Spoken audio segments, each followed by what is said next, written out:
In this video, I will discuss my long-term review of the Leica camera system, why I switched actually from the Nikon system, which I have latest, and why I select this particular camera system and what exactly I like about it. As you probably know, I have this camera for quite a long period of time. As far as I remember, I bought it in 2018 and it's still with me in 2025. And this camera is a Leica M4-2, which made in Canada. It's not German-made camera, and I pair it with the Voigtlaender lenses. And I think my selection of the Leica camera system was based not on the Leica lenses and not actually on the Leica system itself. I think one of the selections is a compact body shape and actually a rangefinder. And second type of selection why I choose this particular system was that I can pair it with a unmatching in quality and price to quality ratio Voigtlaender lenses, if you want to call them Voigtlaender. So these lenses, they made by the Casino Corporation, as probably know, in Japan. It's a Japan brand at the moment, and they have quite a variety of different types of lenses. And in particular, I think few of the designs of the lenses give the exact picture which I want to see in my art. And I think this camera system finally give me the consistency which I want to see in my art. And most of the time, I think 99% of the time, I'm shooting with a camera with a 50mm f1.2, and I think it's one of the most universal type of lenses which I use, and in any kind of a light conditions, in any kind of a travel conditions, and most of the times the 50mm or the 35mm camera is for me the golden standard. I think modern street photographers especially, they prefer wide angle view cameras and different types of wide angle lenses. And 50mm, it's a sweet spot for me, and it gives enough compression and enough picture compression to shoot the people, and it's not far enough actually to be too far away from person which you're shooting to have emotional contact with the person. So especially if you're shooting portraits, for example, 50mm is quite nice and amazing type of lens. And if you want to shift to 85, I think on 35mm, 85mm or 80mm lens, it's a little bit too far. You're standing too far from the person cannot see you properly, cannot communicate emotions with you, and 35mm, it gives you too much distortion. I don't really like the visual perspective distortion. It's not enough separation, it's not enough volume, and I think this is a tendency why I select this particular lens on the Leica camera system. Additionally, if you know, on this camera you have a frame lines and you have a free sets of the frame lines. So basically the full window on this camera is 35mm, middle window is a 50mm, and you have also 75mm window there, but I never shoot the 75 on this camera. I only used it for basically 50 and 35. So I select two particular lenses, and these two particular lenses, 35 and 50mm f1.2, I choose them specifically to have consistency in a picture.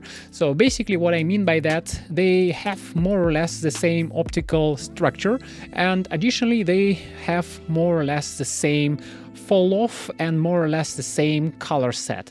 And this is what I like about the set of these two lenses. So they have particular look, and you need to know that you like this particular look or not. This lens basically have specific kind of a bokeh, and also I think it has not sharp fall off from the object, which create and gives this kind of a cinematic fall off look from any type of aperture. And this is why I like probably also the Leica camera system, which gives you a little bit different perspective how it works. I think maybe I'm not right about that in technical point of view, but I think just because the lens, it's quite close to the film plane itself, it gives a little bit different kind of a rendering than it gives from the mirror lens. So basically, if you have mirror camera like Nikon F3 or whatever, so you have a little bit different look. So you have a little bit different fall off, especially on the edges, and your objects doesn't really look so three-dimensional as with the different types of lenses what you can use for the Leica M4-2. In the same time, I think in the modern days, if you have money, you can buy the Leica lenses. But in my experience, the quality of the Leica lenses, they so-so. It's not perfect lenses. They may be perfect optically, but mechanically, it's a lot of questions, especially for lenses which I can afford and many people can afford. And I don't really think this is a wise choice in 2025. Buy the Leica lenses in general, because if you can afford them, sure, it's a good quality toy, but in terms of art, you have much more options. You can buy Zeiss, you can buy Voigtlaender, you can buy different types of Chinese lenses. They're also quite good. Nevertheless, I think it's a combination of the designs and particular look which you're looking for. And I have a lot of film, so I have probably 3 full folders of my negatives, about like 100 per each folder, shot with mostly with this set of Leica M4-2 and 50mm lens in the past years. And for now, I think it's most consistent and most precise type of set in my art and look, and I can see that selection of the one type of system and selection of the one type of lens and set of 2 gives me the consistency in my art and actually give quite huge advantage in terms of repeatability, predictability, and I even don't need to point the camera anymore to the object to know what the frame lines will look like. And the whole idea about the rangefinder, it's quite nice because you have completely different mentality how you shoot with a Leica camera instead of the mirror camera like Canon, Nikon, or whatever you look for, Olympus or different types of brands. Because if you think about the philosophy of the cameras, most of the time if you shoot with the DSLR, you're shooting with the aperture priority. So basically, even if it's a manual camera, so you have the lens and you set it up for 2.5 and you change the shutter speed and you keep the aperture on the same point like on the modern digital cameras. And Leica doesn't really want to work like that. The Leica camera mostly works with the shutter priority. And I think the change there in ideology, how you shoot with this system, also influence a lot your art and how it looks like. So basically, if you have Leica camera, most of the time you just set it up the shutter speed close enough to the speed of your film. So for example, if you have ISO speed 200, so you set up 250 shutter speed, and after that you don't really touch the wheel of the shutter speed on this camera, just because it's first of all not really convenient, and secondly it doesn't really trigger like that mentally, so you just change the aperture value. So I have for that external light meter, and this is my second one, and I have on my channel 2 reviews of these light meters. This one particular what I have, you can take a look in the links below or in the pop-up window, and I have a previous one which I like more than this one. Both of them have advantages and disadvantages, but what I like, I can change them.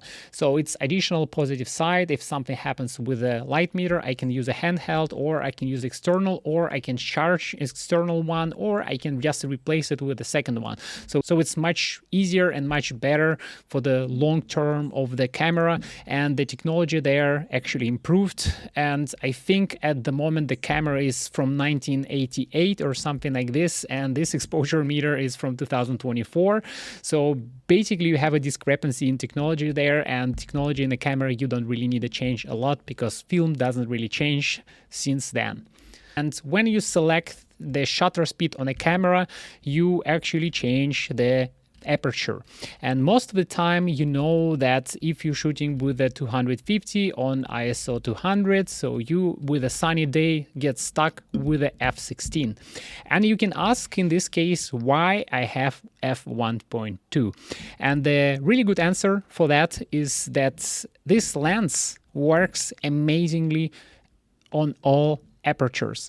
If you put it on f8, f11, f16, it still keeps this kind of a volume. It still keeps the separation. It becomes incredibly sharp. It can basically render the micro contrast and colors incredibly well. And the quality of the autofocus, like autofocus areas, so bokeh on this lens is just amazing. If you open it up on f1.2, it looks amazing on film. It's also quite easy to focus, much better to focusing on the rangefinder with a f1.2 lens than focusing the same thing on your, for example, Canon or Nikon, because there you just rely on the visual, and here you rely on the patterns which you need to align. So it's much more precise, much more faster, and it works much better in the dark times. And I think if you want to shoot something outdoors and in evening, and if you want to see some really good shots and make them basically on 1/30th of a second, 1/15th of the second on a 50mm with a 1.2 aperture fully opened, this camera is a king. I cannot really say that you have any troubles. Additionally, this camera is quiet, and in the same time, it doesn't really create the classic noise of the mirror flap. And for most of the people, this camera looks beautiful and it doesn't really look offensive. You don't really look like a normal classic photographer. You look more fancier, so it's quite a conversation starter, and in the same time you can do a lot of different types of things with the camera, pretending that it's just film, you're making, funny pictures, but you can do really serious artwork with this camera. It's quite serious gear, and you have zero limitations what you can achieve with this camera. And I think in my career, I take one of the most beautiful pictures with this camera. Nevertheless, I have a Hasselblad 501C. It's still with me. I still have it. It's much better camera than the Leica M4-2. And I have like zero misunderstanding that the level of the medium format cameras is much greater than the Leica, and the Leica is just a toy in comparison to the Hasselblad, for example, and the quality of picture and rendering and the medium format feel which Hasselblad provides, especially on the portraits. It's just two completely different worlds. You cannot really compare them. And I think additionally here, it's a really good companion of the travels. So it's a lot of weight goes in the preparation, but for me, I just take the camera, I have the filter on top of the camera, and this filter just stays there forever.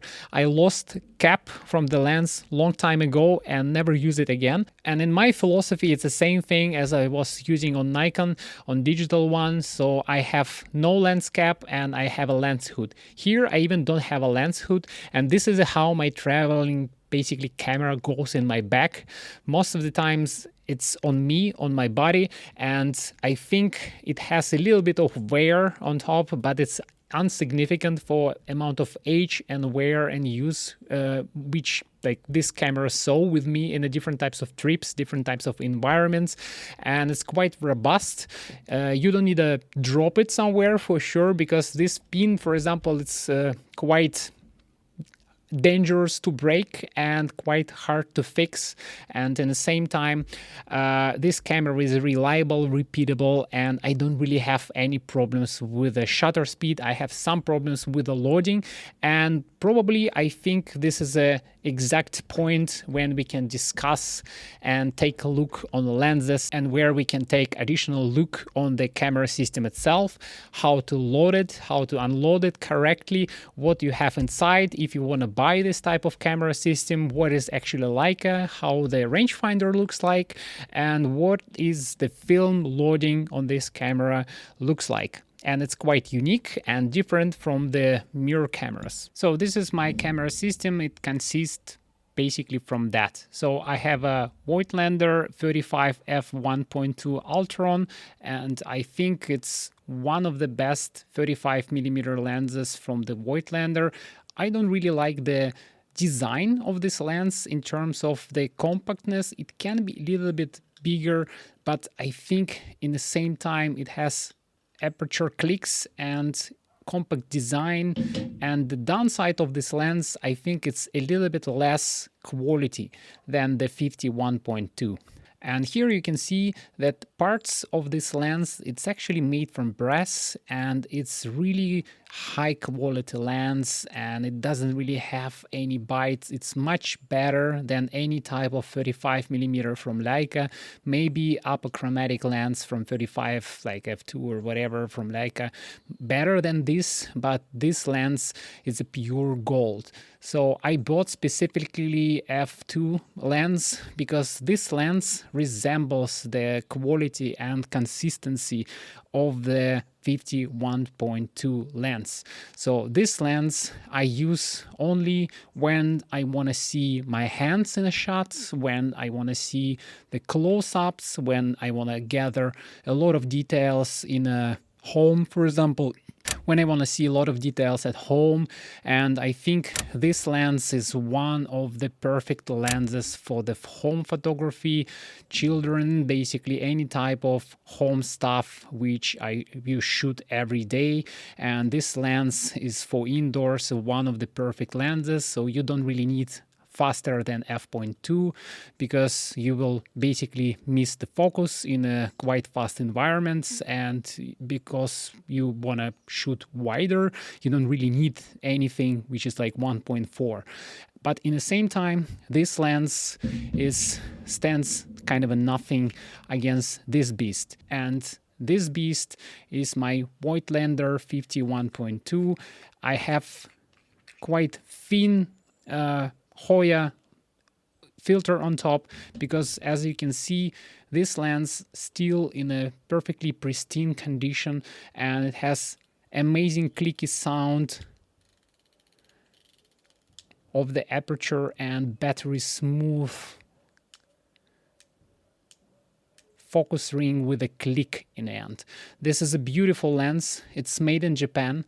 It has an amazing quality, and I think it's nothing to say about this lens. It's one of the best lenses what you can get for any type of camera system, not only from the Leica system, and it's best 50mm, maybe 58, 54 millimeters. Some of the lenses is better than this, but this lens, it's just pure gold. Micro contrast on this lens, just amazing. If you put it on a digital camera, it's just outstanding, but if you put it on a film camera, how best colors are rendered, this is exact process how it basically goes on film. How you process the volume, how you get the grain, how you get all the colors, how you get evening colors. And if you try to shoot something like that on your phone and try to shoot it basically on a film with this lens, it's nothing even close to comparison. This is just a battery smooth, amazing lens which you should have in your collection. And I always keep the front element covered because I shoot it in different types of environments, in the rain and different types of dust. And this front element becomes flat and doesn't change anything in terms of quality of the picture. But as you can see, I put a lot of fingerprints, different types of dust, and because I wear glasses, I just clean it up with the same cloth for glasses and just don't care. So I have in my life a lot of different lenses, and guys, trust me, it's robust, just don't drop them, but it's quite easy to store them like that. And be aware that do not put scratches on the back end, but in general, this is quite robust piece of equipment and nothing will happen with that. So additional piece of equipment, as I said, is my exposure meter. As you probably saw in my review of that, I have quite trouble to putting it correctly, but I also branded it. So it's a Leica M4-2 light meter, which charges with a USB-C. And as you can see, I branded with my logo, so it's quite nice light meter. And if somebody asks, I can say, okay, this is my YouTube channel. Quite easy to find, quite easy to find me on YouTube. This additional piece of equipment, I think, costs not a lot and provides you consistency in terms of exposure, and also it's quite fast to charge and it doesn't really require any maintenance. You always have a USB-C cable with you when you're traveling, so it's not some random strange batteries, and this is much better than have some strange batteries for Leica or for any type of electronic type of camera. And now let's talk about the camera itself. So as you can see, this is a camera with a old logo lights, and this camera is with a Leica M4-2, and this camera is short run, made in Canada. So it's really nice camera. I still have it with the pristine caps. I have some wear, so for example this part of leather a little bit already gone, and I have wear on the lugs here and basically removed paint on the edge, and I completely don't care about that. And I have a custom made in Germany leather strap on this camera for all time. I never remove it, so it's from day one there. And as you can see, the leather wears out in the same way. Quite amazing quality for the strap itself. And everybody cares about the bottom plate for some reason. I completely don't care about this. Yes, it has small scratches, but it's much less wear because I wear the camera on my shoulder or my neck, so it doesn't really matter how it looks like. And this is quite amazing part of this camera also. So let's unload the camera and see how to load the film back.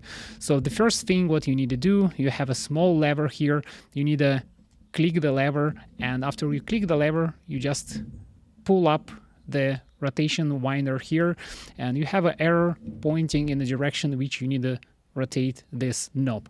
So you rotate it up to the point where you hear the click. Then the film is unloaded from the kind of a spool there internally and put it back on a canister. I wind it completely to basically have no leader sticking, because for me it's much easier system to distinguish which film is shot and which film is not. So that's it, it's done. I close it up.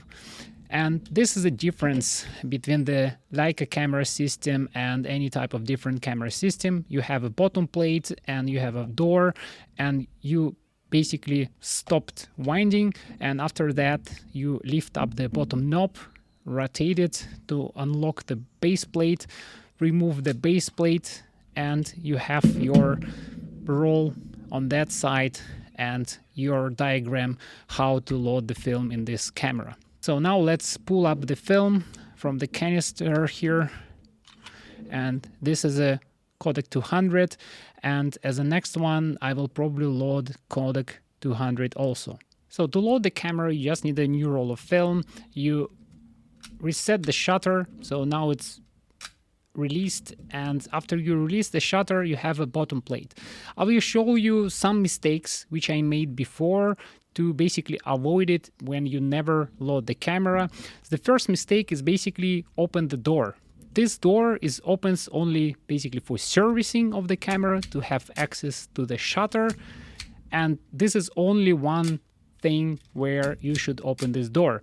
You should not open the door to load the film, and this is one of the biggest mistake which most of the people do. I done it before. I have the proper video loading of the camera on my channel actually, and I also have a manual from this camera with a full description how to load the film in this camera. So you reset the shutter, and after that you can load the film, and what you need to know here is basically the diagram. So the diagram, it's only one thing which you should know about the loading of this camera. So you don't need to touch anything inside. Keep your fingers out of there. If you put oil there or dirt there, or you can damage the your shutter curtains. As you can see, mine in a pristine condition because I never opened this door, and this is one of the actually advantages of the camera.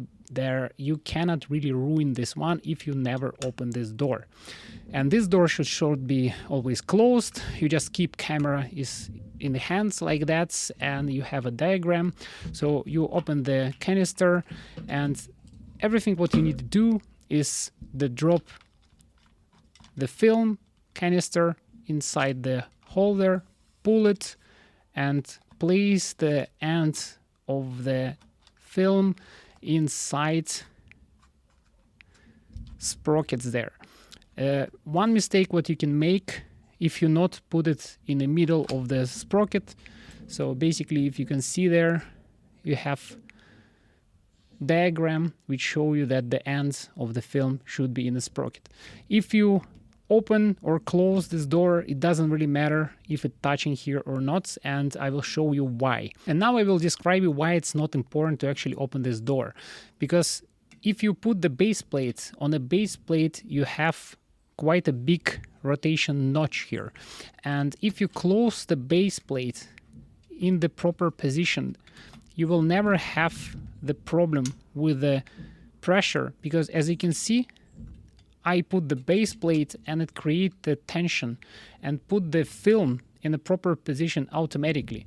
So basically, if I just start winding slowly, it always will be in a perfect spot. And this tensioner plate only requires to make the film flat against the surface of the plane connection to have more sharpness. So let's do it properly now. I will close the back. So you close the back, you drop the film there, you close the base plate in the proper position, you close the back door, and now you have your camera ready to loading.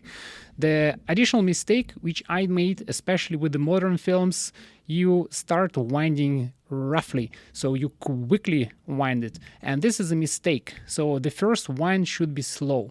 You start winding, and as you can see, when I wind it slow, my knob on the left side turning also with the camera. So now I have the first winding. I make a shot, I make a second slow winding, and my knob also make a small turn.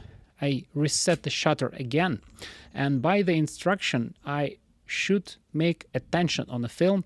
I pull the lever and make few turns by finger to make sure that the film is actually tight, and you feel the resistance there. You should not rotate it and pull it fully, but you will feel the resistance. After that, you close it, you have final reset, and watch the knob. It should rotate. It means that the camera is loaded properly. You see, I wind it and it make perfect turn. So it means my camera is finally ready to shoot, and I have already the setter for the first exposure, and it will be my first frame. This camera actually make, if you load it like that, it make 37 exposures and not 36, so you have one more frame all the time on your camera without any problems. And you can choose the lenses of your choice on top. With a 35mm, as you can see, it's a quite small, compact and really nice camera. And on 35 I also have the filter, and it covers a lot of the fray dimensions of the lens, and it's much easier to clean. You don't really have a lot of problems around the front of the camera. Yes, it ruins the look of the lens a little bit, because lens itself is quite beautiful, but with the front cover it's much more stealthy and doesn't really requires a lot of cleaning, which I like. And now let's talk about the price. As you probably know, all of these toys is quite expensive. I bought the lens 50mm f1.2. I bought around €1,000 as far as I remember in 2018, and it's still with me by this day. And the 35mm f2 I bought around 650 euros, if I remember it correctly, also new. So this both lenses with the filters I think is around 2,000 euros, and I'm not sure what is the price at the moment. It can be more expensive, it can be less expensive, I'm not sure. The main body of the Leica camera system is Leica M4-2, and I bought this camera for 1,000 euros from Austria, as far as I remember, and I think it's a really good price. It was in a brand new condition without any wear, any tear, and basically new in a box. And over the years I lost a little bit of details. For example, on this lever I lost the filler there. It has some scratches on the side, and it's also have some wear on the bottom plate. And additionally I lost on the back here part of leather, but I think it's all about the wear of the camera, and I shoot it a lot, I use it a lot, and I don't see any problems with the camera getting old if you can repair it, if you can CLA it. And I think it's quite important also for the community to know that the cameras in the modern day, they requires mechanics and they requires the guys who can fix them. And once again, thank you everyone who votes for this video to make it happen. For me, it's quite interesting. I have a lot of topics which I want to discuss while I'm waiting chemistry to be delivered here in Montenegro. And meanwhile, I will shoot a lot of different videos on locations, and also will try to explore additional stuff about the gear and about the art. And if you want to support my channel, you can always go to my Ko-fi webpage, drop me a few bucks, or also buy the digital or physical products from my shop. And soon I will start remanufacturing of the test printers and the new versions of the safe lights. So stay tuned, and I'm already have the next video for you on my channel. Thank you for watching, and see you next time.